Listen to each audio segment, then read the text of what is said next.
They say that one man's trash is another man's treasure.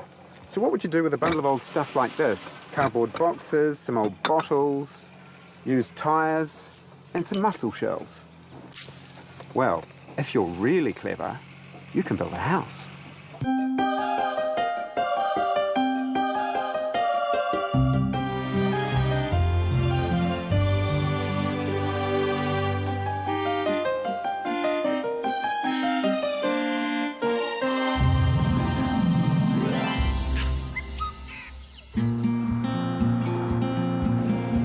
The beguiling charms of the Coromandel Peninsula in summer are hard to resist. Originally from Kerikeri, ferry driver Gus Anning settled here after spending most of his life at sea.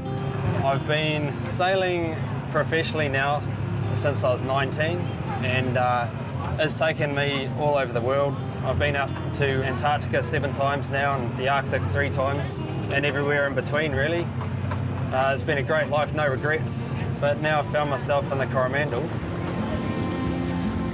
It was not so much the place as a woman who lured Gus to this coastal paradise. Gus and fiancée Sarah Rowe now have a son, Theo. They live in the village of Tairua with Sarah's 2 older children, Bryony and Toby. They've been living in a separate cottage on Sarah's parents' property while they save to build their own home. Mum and Dad have said we can stay as long as we like, which has been lovely. There's been no pressure to speed things along, but we're quite keen to develop a space of our own and then in turn be able to look after Mum and Dad down the line. I've always wanted to design and build my own house, and I just thought there's surely some cheaper way of building a house in New Zealand than using your basic New Zealand building code and timber. We just couldn't afford that for the size of family that we have. Gus and Sarah have a budget of just $320,000 and they want to build a 4-bedroom family home. Gus's nickname up north is Mustard because he's keen as, and he is a dreamer. That's what I love about him. Typical Coromandel weather, bit of rain. While the beaches are the glamorous side of Coromandel, the hills have long been a retreat for alternative lifestylists. And it's here that Sarah and Gus are embarking on their own alternative build. They both have Māori ancestry and have named their land Te Timatanga, or the beginning. Now this has to be the ultimate hippie hangout. G'day guys. Hi, g'day Chris. Nice to meet you, Gus. Hi. Hello. Hi, Sarah. Such a wonderful site. A hidden valley deep in the heart of the Coromandel. How on earth did you come across this? This actually was handed down to me through my mum and dad. Without them, we wouldn't have been able to realise our dream like this.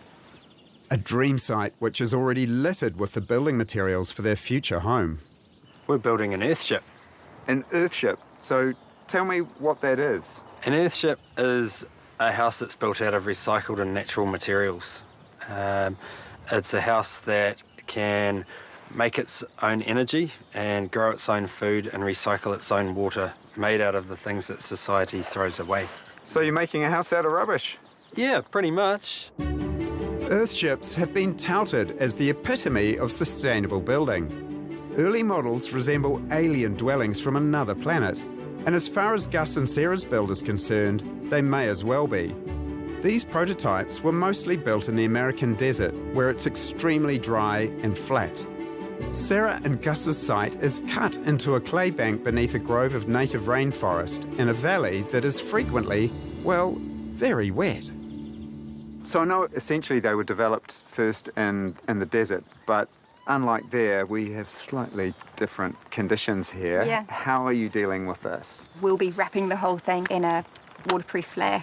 I think we decided to pretty much put the house in a gumboot, didn't we? Yeah. So it's got a couple of good wellies. Yeah.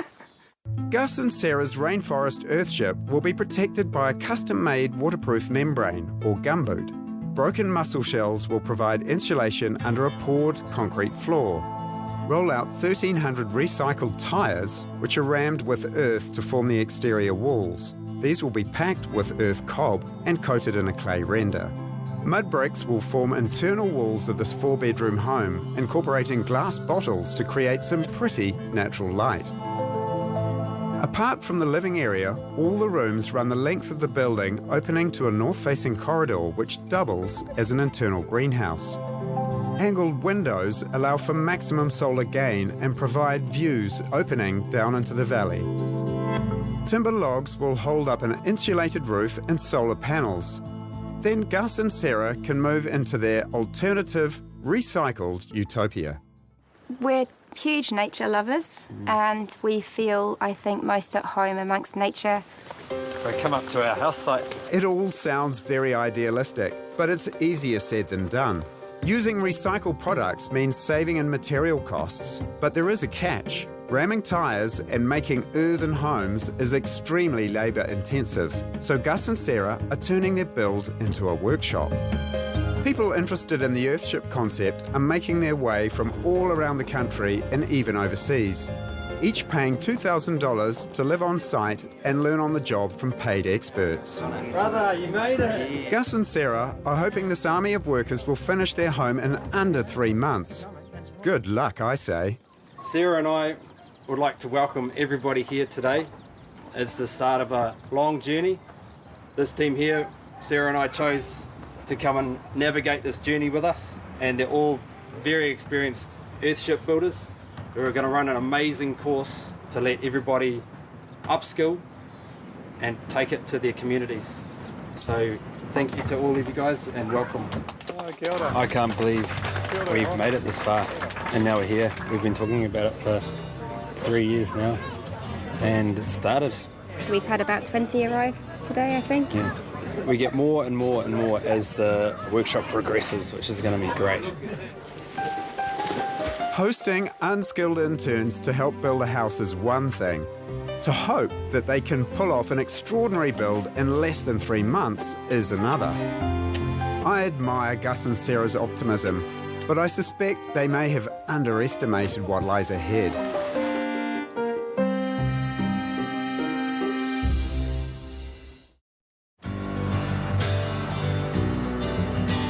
The magnificent Coromandel Peninsula is rugged and isolated, which has made it a haven for alternative lifestylers like Gus and Sarah. This project is essentially creating a very spacious family home on a very modest budget. But it represents a powerful statement of sustainability and environmentally conscious living.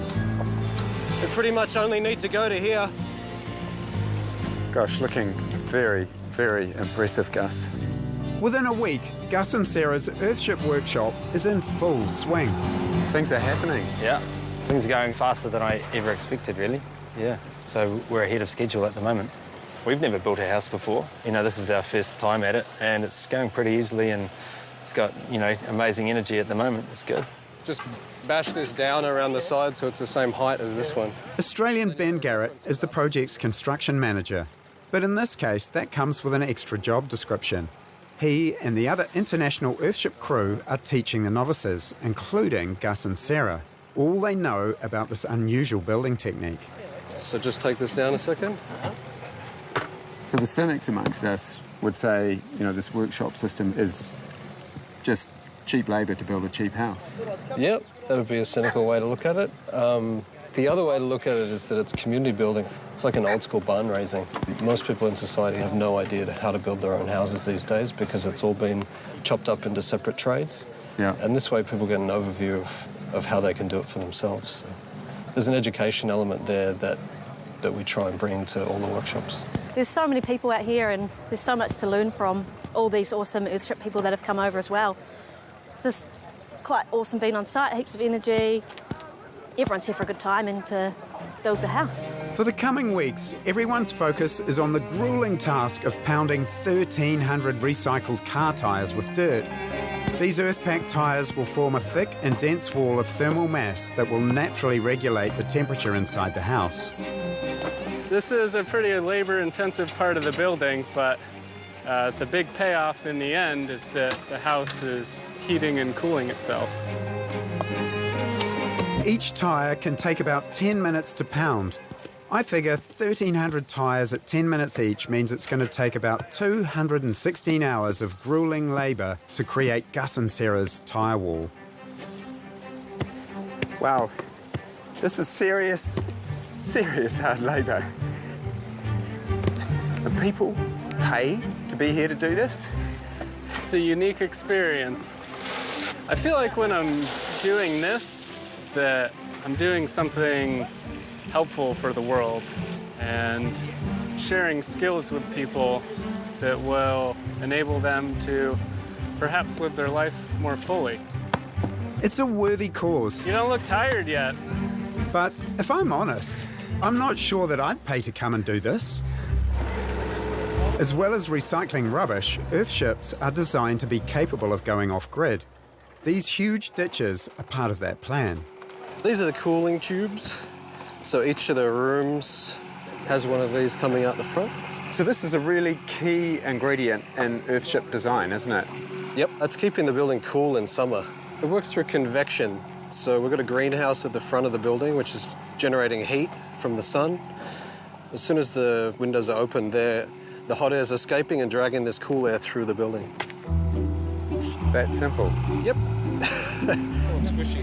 I get a sense that for Gus, Sarah and the build team, there is more than just a house at stake here, which might explain the level of enthusiasm for the task at hand.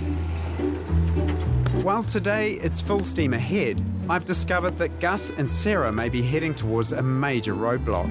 The end of the build is around about 8 weeks away. March the 14th. I've got a good feeling about this. I think we'll do it. I've got one big question for you though. Yes. You've got a consent for what so far?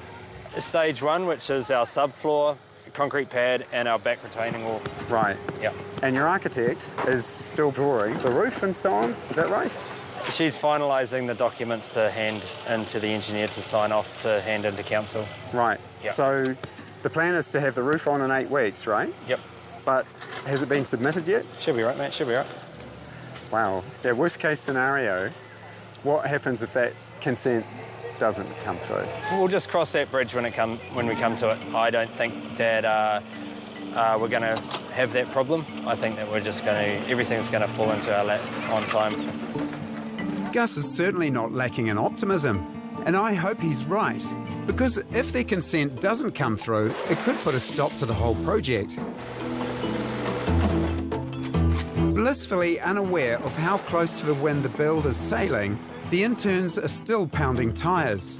To keep their energy up, New Zealand Earthship Coordinator Rosa Henderson has brought in a DJ. Everywhere I've been and built with earthships, Africa, Guatemala, Philippines, States, Australia, workshops are full of people wanting to learn about new ways of building, new ways of living, new ways of collaborating, just getting their hands dirty, getting stuck in. It's so well supported. It's just a rad idea and everyone's keen to get in behind it. I've certainly never seen a build quite like this before. It sits somewhere oddly between a chain gang and a summer festival. So far, it's proving very effective, but the party may be about to end because it looks as though their weather luck is turning. We're working an extra day today. It's Saturday. We've looked at the long-range forecast and it looks like a tropical cyclone is coming down from Fiji quite quickly. It's about 5 days away, exactly when we're looking at pouring the slab. So we're trying to bring everything forward and keep to our program as fast as we can. Underneath the concrete slab, they first need to lay the waterproof permethene membrane known as the gumboot. It's actually a farming product designed to line irrigation ditches, but this one has been cut to size especially for Gus and Sarah. If it rains heavily, it's just going to come down behind the house, down the drainage metal, but there'll be no water getting inside the house, making it a damp house. Who's driving? I'm not. This will be vital in protecting the Earthship from rising damp in such a rain-prone environment. If we don't get the gumboot down today, it's going to set us back at least a week. Push it this way. The membrane is of utmost importance to this build, and one hole could spell disaster. Everyone's main concern at this point is protecting the waterproof membrane. It has got so many opportunities to get shell pierce it, or the wheelbarrows, the picks, the shovels, the rebar. We have to protect it as soon as possible. For extra protection, the permethine is going to be covered with a retired sail that Gus scored from some of his marine contacts. Gus has connections. I think it's commercially around $200,000 worth of sail. It's not good for sailing anymore, but amazing to protect this gumboot. On top of the sail comes a 250mm layer of a surprising locally sourced insulation. We're just bringing mussel shells in to dump on top of the sail. This is for insulating under our floor, the sails to protect it, and we've got about 5,000 more wheelbarrows to go. Mussel shells have proven to be an effective natural insulator, and as a byproduct of the local fishing industry, it was an appealing choice for Gus and Sarah. Awesome. For Sarah, the excitement of seeing their dreams begin to become a reality has brought a fresh burst of energy. Pretty stoked right now. This is some progress we've made today. High five, team. Awesome, guys, that's choice. Going really well. The way I feel at the moment is I don't want it to end. I'm hoping Sarah can keep hold of all that positivity, because with just 4 weeks until the interns leave, there's a long way to go, and it's about to become a race against the weather.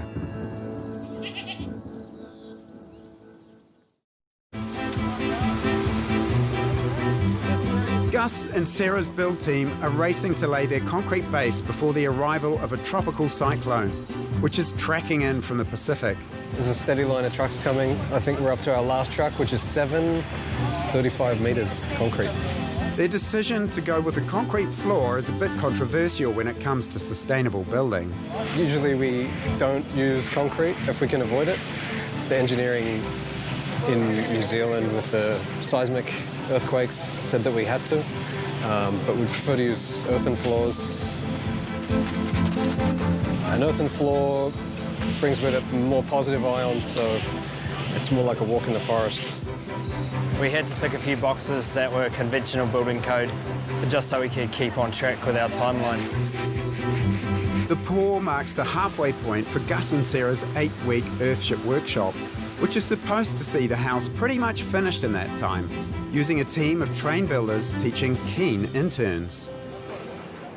They've had a big stroke of luck. The cyclone that was bearing down has weakened out to sea and moved away, keeping the build on target. We've been watching this weather for the last 8 days. I think there's some sort of underlying luck factor involved with our project so far. Yeah, we're pretty happy. It's gone really well. This was our goal, is to get the tie wall pounded out, bond beam and the floor set in concrete. But I'm struggling to believe they could possibly be finished in less than a month. By the following week, the concrete is dry, but they've only just submitted their building consent application for stage 2. It'll be on the desk of the guy processing it this afternoon, I hope. In a bid to try and speed things along, they've invited the local mayor to visit the site. Oh, g'day, Glenn. How you doing, Gus? Good, mate. Good to see you. Good to be here. Hi. How are you? Good. Thank you. Good to see you both. You too. Thanks for coming. While they don't want to discuss the consent process directly, they're hoping to enlist some support. The concept is great. From when I first heard about it, and just listening to the team that I've been talking to, and to come on site and see what you're achieving and have some idea of what it's about makes me feel good too. You know? Yeah. I'm just glad you picked on us. Yeah. Oh, we just wanted to live in the Coromandel. Yeah. Fantastic. It's a beautiful place to live. Wish you all the success. Thank Cheers, you. Gus. Cheers. Well done. Thank you. Cheers.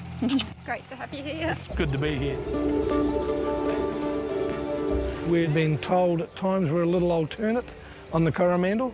So this is in tune with the thinking, and I'm pretty proud to think that our team could pull together with Gus and the team and actually make this happen. They're yet to see whether their charm offensive will turn into results. But with the consent process at least now underway, it's on with the build.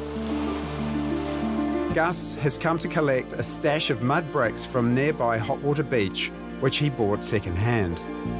These mud bricks are from Motueka. A friend of ours had bought them from a project that didn't end up using them. And so we bought them off them and we got 65 pallets of mud bricks for $5,000. So we're pretty stoked with that.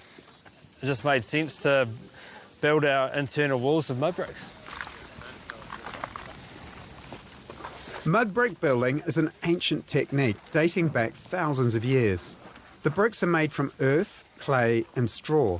They're fireproof, durable, non-toxic and offer great thermal mass. The ones that break, we can soak and turn that into our slurry and our mortar to bind the bricks together. So it's a sort of a blessing in disguise, really. For Gus, handling the bricks is a welcome return to the very ethos that began this project and lies at its heart, building literally from the earth. Sarah's also getting back to basics. In her case, scavenging at the local rubbish tip for glass that can be repurposed. Today we're collecting mostly wine bottles. We're making the glass bottle bricks for the walls. So we're looking for the larger bottles, which is your wine and your olive oil, spirits. We'll load these ones up. Bottle bricks are a popular feature of many Earthship homes. Sarah and the team are looking for bottles that are both strong and eye-catching. We also like to just scope out people's recycling bins on a Sunday evening, because that's where you find the accent pieces. You know, you might find a lovely red bottle, something a little bit unusual. Yeah, so that's a good one. And of course, friends have been donating all their empties. Treasure down here. Oh, yes, a Bombay. We love the Bombay. The bottles will be cut in half and the thicker ends taped together to form a brick. It's a labour-intensive process, but the reward should be walls which not only make use of strong recycled materials, but also allow natural light to filter through the interior of the house. Back on site, Earthship enthusiast Rosa is on hand to teach the interns and me how to make natural cob to pack out the tyre walls. I've never done this before. You have to educate me. Well, the clay that we've got here has actually come straight from the site. When they dug the cooling tubes here, they went really deep and I saved the clay. If you feel it, you can feel there's some sand in it. It's not super fine clay, it's a bit silty. Yep, okay. This is wood shavings, macrocarpa, which were gifted free, which is the binder. And this is aggregate, normally up to 5 mil is the best, so it can be sandy and some chunks is really good. So there's always a ratio of aggregate and your binder and your subsoil clay, and together it makes cob. I've done a lot of things in this industry, but I've never made cob with my feet before. I guess there's a first time for everything. Ooh, that's tasty between the toes. Have you worked out a special dance for this? Sometimes I find digging your heels in is quite nice when it sticks together. Okay. Sometimes a bit of the Highland fling. What would be better about this than, I don't know, a jib wall, for example? Oh, God. Where do I start? The materials are natural, which is a whole different kettle of fish from them being not natural. Being breathable, especially interior walls, being able to regulate temperature. Yep. It's good thermal mass and they can regulate humidity as well. It just takes a bit of foot stomping and you can do a lot of building for very, very cheap. Right. I was expecting it to be much tougher on your feet with the aggregate in there, but actually it's not too bad. It's not too bad. The tyres need to be packed out in stages to achieve a flat finish to the wall. Between each layer, a clay slip is applied to help it stay in place by simply chucking it at the wall. Let's have a go. Absolutely, I would fire it in one of those. Oh, yeah. Nice. Good shot. What a mad way to build. What a fantastic way to build. And we're going to build the wall out until all the tyres are gone and there's a beautiful flat wall to render. Impressive. It's very impressive. 1, 2, 3, go. Wicked. I had been wondering what would possess someone to give up their summer to build someone else's house for free. But I'm starting to see the appeal for the interns in being part of something like this. This sense of community and the unique skills involved make this quite an unparalleled experience. Unfortunately for Gus and Sarah, it's nearing the end of the golden weather. Summer's almost over, and their dedicated labour force will soon be heading home. We're at the beginning of week 7, and we've got 2 weeks to get this thing with a roof on it, covered, walls closed in, That's the plan. joinery. I think that we'll be pretty much there, bar the glazing. I think you'd be lucky. We're lucky people, mate. Said with amazing confidence. We're on the same page, you know, ultimately, and we know everything's going to be all right. I love Gus and Sarah's optimism, but I'm struggling to believe they can pull the rest of this build together in under 2 weeks. Like a bought one. Gus and Sarah and their team that they've built have achieved an enormous amount over the last 6 weeks. However, what is still to come is quite significant.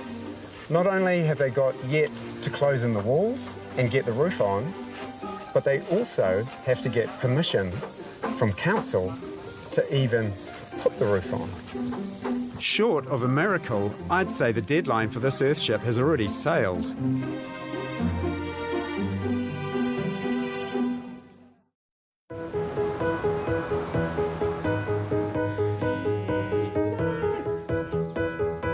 It's now the final week of Gus and Sarah's Earthship build.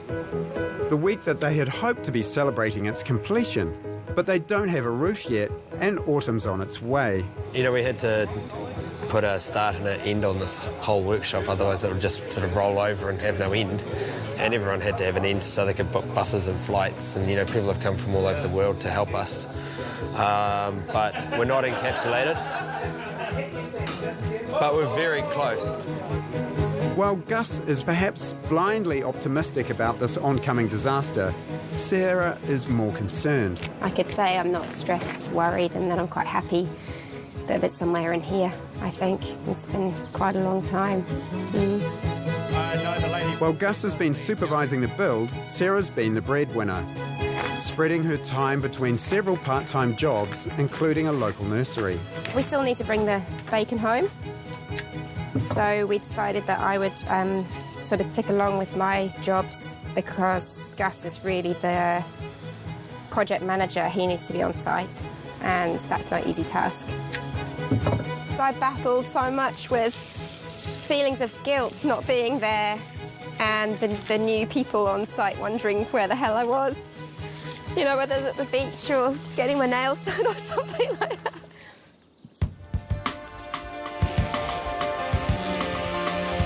With the roof structure underway before the council has signed it off, Gus received some very welcome news. We got consent today, which is amazing news, good timing, and awesome to get it pushed through so quickly. The consent felt a little touch and go. We were expecting it to come through, but we were biting our nails a little bit if it wasn't coming through this week. By the end of the week, I'm pleased to see the roof is finally put in place. Boy, things have changed since I was last here. Like the concrete slab, Gus and Sarah's practical decision to go with an aluminium roof is outside what might be expected of an Earthship build. There are a lot of serious industrial building materials. Correct. Like the structurally insulated panels, it's all polystyrene. Yeah, I agree. It would have been nice to go through, you know, putting some natural decking down, some sarking. If we did have the money, you could really go completely eco. But when you looked at the budget, this was just fast, it was easy, and it was a job done in 2 days. Sarah and Gus and their team of willing workers have achieved a huge amount in the 8 weeks of this build. But as summer comes to an end and the interns start to head home, there's still a lot of work left to do.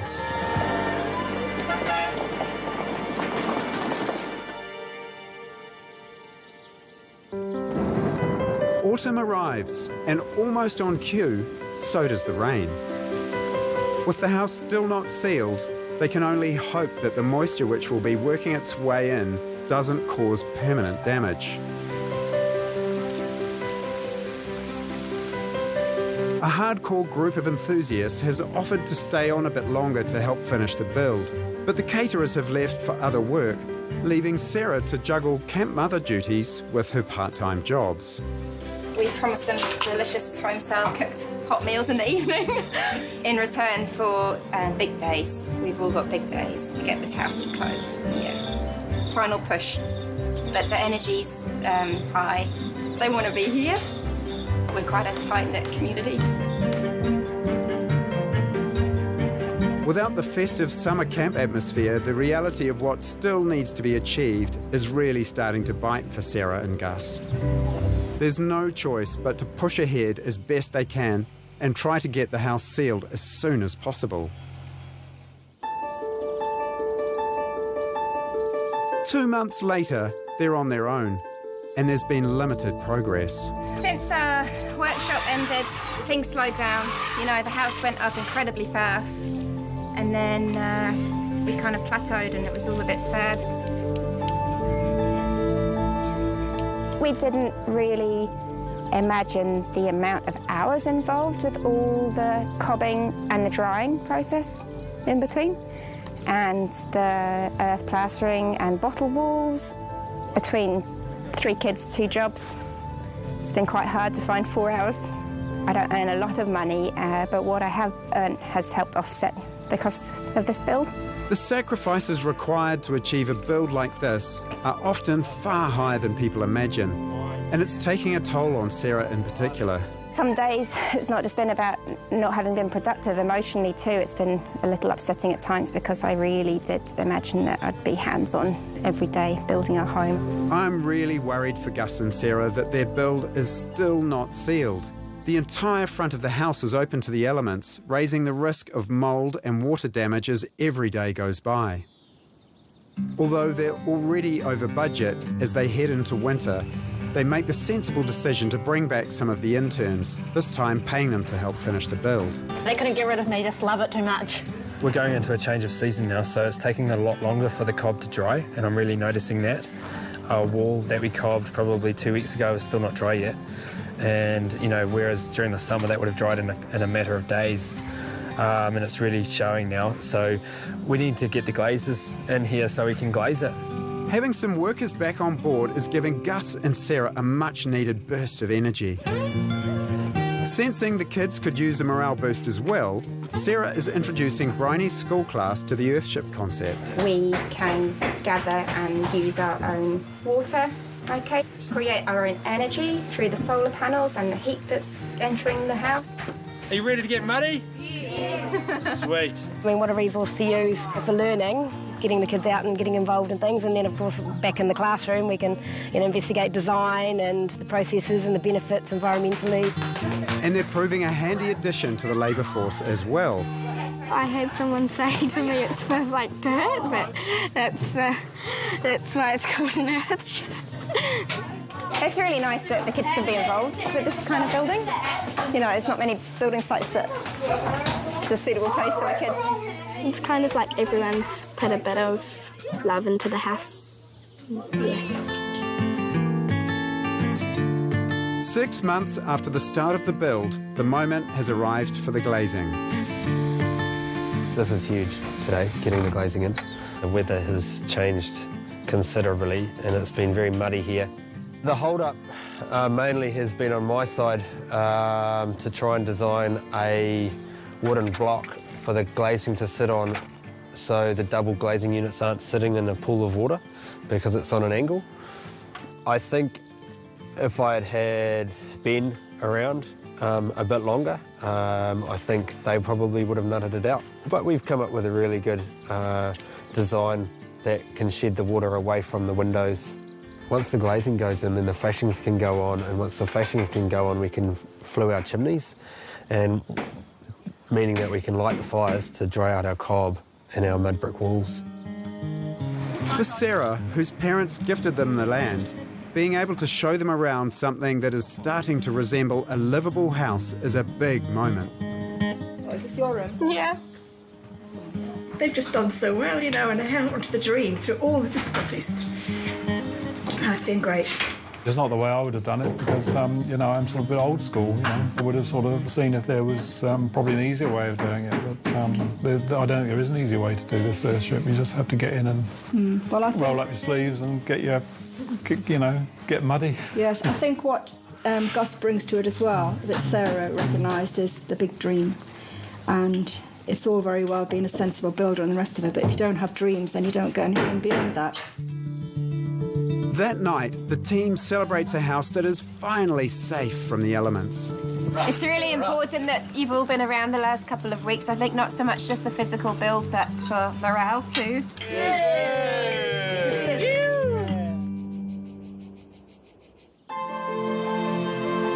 But there's still a long way to go, and in midwinter, Rosa makes a devastating discovery. This is the layer of cod that got put on when the glazing wasn't in. You can see it's grown mould because it was wet for too long. Some of this wall is adhered quite well, and some of it's not adhered well at all. It comes off the wall. Anything that comes off will tear off. If you're doing renders on anything that's not actually stuck on the wall, even if you get it beautiful and nice, it's going to pop off eventually if it's not stuck really well back here. Weeks of the house sitting unsealed have allowed moisture to creep in and permanently damage the render on some of the tire walls. The only option is to pull them down and start again. With the fireplace still not installed, Gus is cabling in some lamps to try and speed up the drying process. I think it's going to probably take another month to dry this cob out as we go, and I don't mind. Hey, good things take time and it's fun, and we've met so many beautiful people along the way. An extra month isn't going to hurt. You can really feel just how close Gus and Sarah are coming to realising their vision of a warm, peaceful and sustainable family paradise. It all comes down to how long these final stages take and whether the re-rendered walls will be able to properly dry out.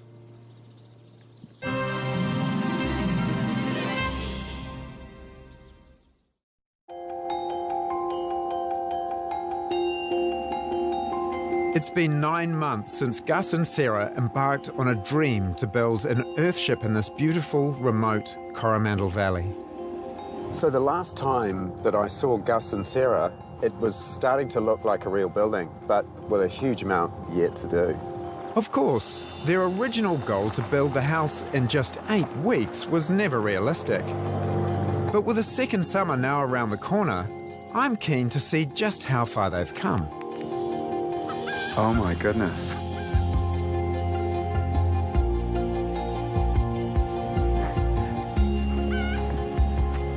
This is incredible. They've done it. Hello, hello. Hi. Lovely to see you. Hi, Sarah. Hi, how's it going? Chris. Hey. Good to see you again. I can't believe that it's finished. Knock on wood. I love the solid feel of it. The big timber beams, the beautiful rocks along the front of all the glazing. It's fantastic. The proportions in general are just big and gutsy, you know? It suits the setting in the mountains, and I tell you what, on a really windy day, when you're inside, you just have that wonderful feeling like it ain't going anywhere. It's so solid. It's just so nice and calm and quiet. Just to be surrounded in earth is just the best feeling. Show me around. I can't wait. Come inside. Oh gosh, look at this, it's wonderful. I love it. It has such a warm feeling to it, like a big farmyard kitchen with its family room. This is quite different to the average earthship, isn't it? I mean, it's much more connected to the outside. It really lends itself well for play, for the children to run outside, and for us having that fresh air through the kitchen and easy access to the sunshine. It's great, we love it. In a way, it's a Kiwi earthship. Totally, I agree. It's the supermodel. Gus and Sarah have done a fantastic job of turning recycled car tyres, mud balls, clay and old bottles into an unconventional first home for their family. Every detail is playful, artistic and personal. Gosh, look at this. It was made by a good friend of ours up in Kerikeri. He's put so much time and effort and love into making our kitchen as well as our Totara doors.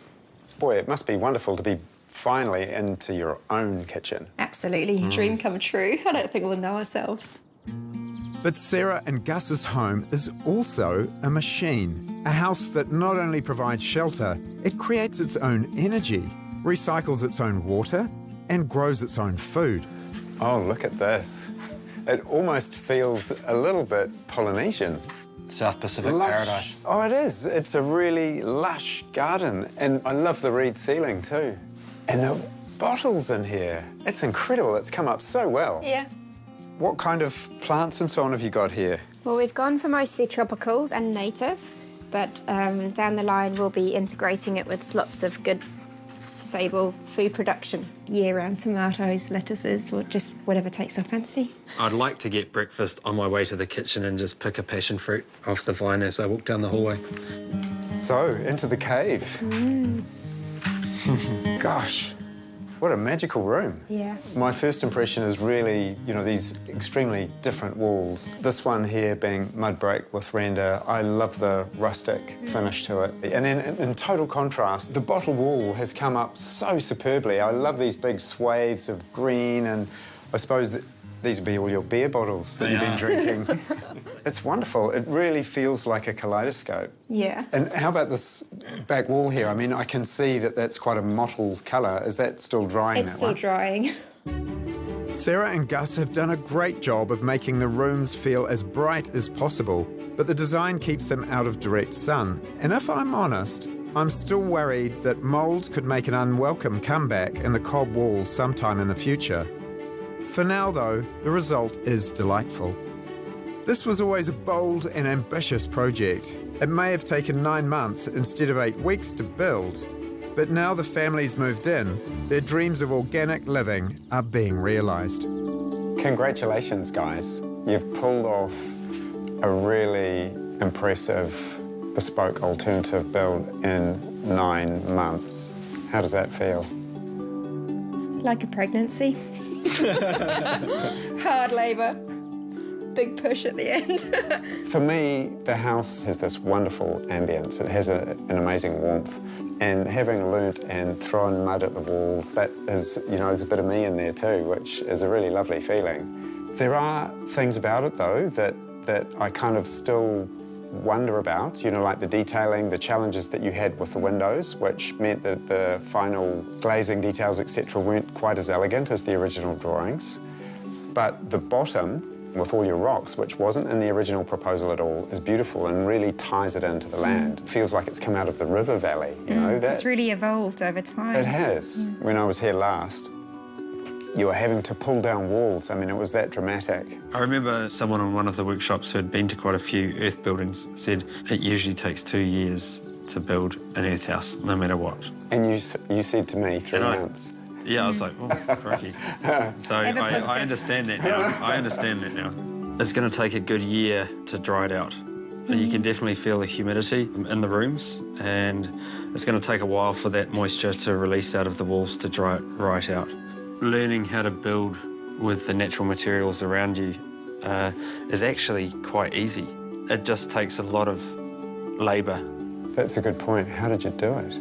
How did you get so many people building for you? They were really utterly committed to it. I think that the Earthship concept just attracts a lot of good people. I think that it's wholesome, it's intelligent, it's the way forward, and there's a big following out there. In the end, people will want to know, OK, but then what does an Earthship cost to build, actually? Yeah. It came to about $340. Yep, and that was including excavation. That's an extraordinary square metre rate. To reach a build cost of $340 clearly isn't the real cost, because the real cost is in the labour. I think that was one of the things I learned, is that having all these people come and help us, all these strangers, you know, it's our turn to, you know, repay the favour and help them build their dream. We're going to be pounding a lot of tyres for the rest of our lives, I think. Every corner of this house has a memory attached. Every bottle that was found, every mud brick that was laid by hand. Only time will tell whether some of the untried materials will stand up to the Coromandel's high rainfall. But that's the risk you have to take as pioneers. No matter what you think of the process or the house, you have to admire Sarah and Gus for their bravery. They've taken the road less travelled to create an outstandingly unique family home. The world needs more visionaries just like them.